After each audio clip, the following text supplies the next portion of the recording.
Good day. In this lecture, we will discuss about epididymo-orchitis, a common yet clinically significant urological condition. Epididymo-orchitis refers to inflammation of the epididymis with secondary involvement of testes. It represents the most frequent cause of acute scrotal pain in adults and is a key differential diagnosis of testicular torsion. Early recognition and appropriate management are essential to prevent complications such as infertility, abscess formation, and testicular atrophy. Epididymitis is defined as inflammation confined to the epididymis, whereas orchitis refers to inflammation of the testes. In clinical practice, isolated orchitis is uncommon except in viral infections such as mumps, leading to the combined condition termed as epididymo-orchitis. Therefore, epididymo-orchitis is the preferred and more accurate term in routine urological practice. Epididymo-orchitis is the most common cause of acute scrotum in adult males. It demonstrates a bimodal age distribution. In younger men, particularly those under 35 years of age, the condition is most commonly associated with sexually transmitted infections. In older men, especially those above 35 years, urinary tract pathogens predominate. Additional risk factors include bladder outlet obstruction, benign prostatic hyperplasia, neurogenic bladder, prolonged catheterization, and recent urological procedures. The etiology of epididymitis may be infectious or non-infectious. Infectious causes are most common and include sexually transmitted organisms such as Chlamydia trachomatis and Neisseria gonorrhea in younger patients. In older individuals, coliform organisms such as E. coli, Klebsiella, and Proteus species are frequently implicated. Chronic epididymitis may be caused by Mycobacterium tuberculosis, particularly in endemic regions. Non-infectious causes include chemical epididymitis due to reflux of sterile urine into the ejaculatory ducts and drug-induced inflammation, most notably by amiodarone therapy. The pathophysiology of epididymo-orchitis primarily involves retrograde ascent of pathogens from the urethra or bladder through the vas deferens.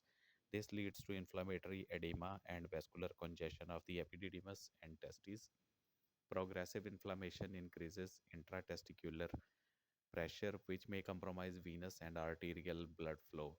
Because the testis is enclosed within the non-distensible tunica albuginea, severe inflammation can result in ischemia, infarction, or abscess formation if treatment is delayed.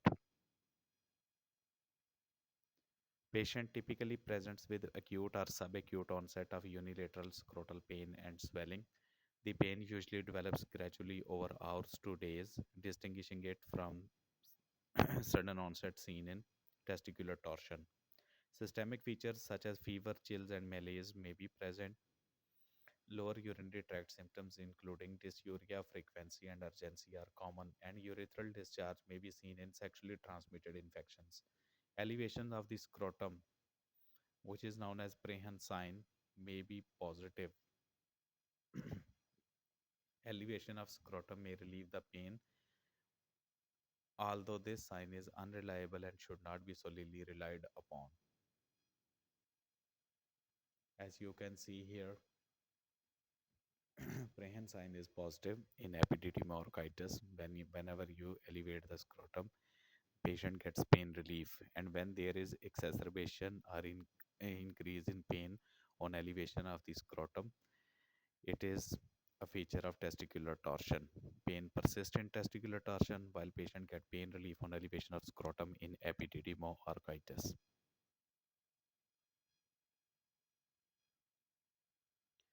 On physical examination, the epididymis is typically tender, swollen, and indurated, initially involving the posterior aspect of the testes. As inflammation progresses, the testis becomes enlarged and tender. Differentiation between epididymis and testes may be lost. The scrotal skin may appear erythematous and warm, and a reactive hydrocele is commonly present. In advanced cases, fluctuation may suggest abscess formation.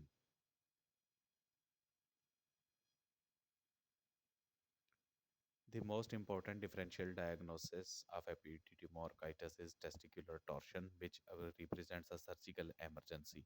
Other conditions include torsion of the appendix, testes, incarcerated inguinal hernia, testicular tumor complicated by hemorrhage, and necrotizing infections such as Fournier's gangrene. Because clinical differentiation from torsion may be difficult, especially in early presentations, a low threshold for urgent imaging or surgical exploration is essential. This table distinguishes epididymitis from testicular torsion, and also you can see the comparison of torsion of the appendix testes. In epididymitis, gradual onset with fever, scrotal swelling, and tender epididymis, normal cremasteric reflex with positive Prahan sign and negative blue dot sign, and pyuria on urine analysis, and increased blood flow seen in epidydymorchitis on color Doppler ultrasound and treated with antibiotics. In testicular torsion has severe sudden onset on examination, horizontal testicular lie, high riding testes, cremasteric reflex is absent, and negative Prahan sign, negative blue dot sign, negative urine analysis, decrease or absent blood flow seen on color Doppler ultrasound of the scrotum, and testicular torsion is a surgical emergency. And scrotal orchidopexy slash orchidectomy is done if testis is non-viable.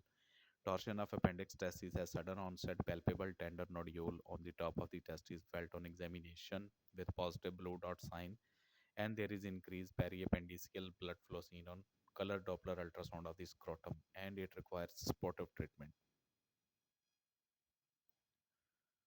Laboratory investigations include urine analysis and urine culture to identify urinary pathogens. In sexually active men, nucleic acid amplification testing for chlamydia trachomatis and Neisseria gonorrhea is recommended. Inflammatory markers such as leukocyte count and C-reactive protein may be elevated. Color Doppler ultrasonography of the scrotum is the imaging modality of choice. It typically demonstrates enlargement of the epididymis and testes with increased vascularity, helping to distinguish epididymo-orchitis from testicular torsion, which shows reduced or absent blood flow. Management of epididymo-orchitis involves prompt initiation of antimicrobial therapy, adequate analgesia, and supportive care. Non-steroidal anti-inflammatory drugs are effective for pain and inflammation. Scrotal elevation and bed rest reduces discomfort and edema. Hospital admission may be required for patients with severe pain, high-grade fever, sepsis, or complications such as abscess formation. Empiric antibiotic therapy is guided by patient's age and risk factors. In men younger than 35 years, treatment typically includes intramuscular ceftriaxone combined with oral doxycycline to cover gonococcal and chlamydial infections. In older men, fluoroquinolones such as levofloxacin are commonly used to target gram-negative urinary pathogens. Therapy should be adjusted based on culture results. Tuberculous epididymitis requires a standard multi-drug anti-tubercular therapy according to national guidelines. Potential complications include testicular abscess, chronic epididymitis, infertility due to obstruction or fibrosis of epididymal ducts, and testicular atrophy. In rare cases, untreated infection may progress to systemic sepsis. These complications highlight the importance of early diagnosis and appropriate therapy. With timely and appropriate treatment, the prognosis of epididymo-orchitis is excellent. Clinical improvement is usually observed within 48 to 72 hours. However, residual induration or swelling of the epididymis may persist for several weeks.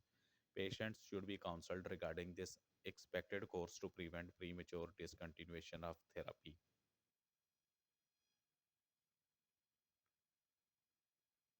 So, epididymo-orchitis is the most common cause of acute scrotal pain in adults. Differentiation from testicular torsion is critical and often requires Doppler ultrasonography of the scrotum.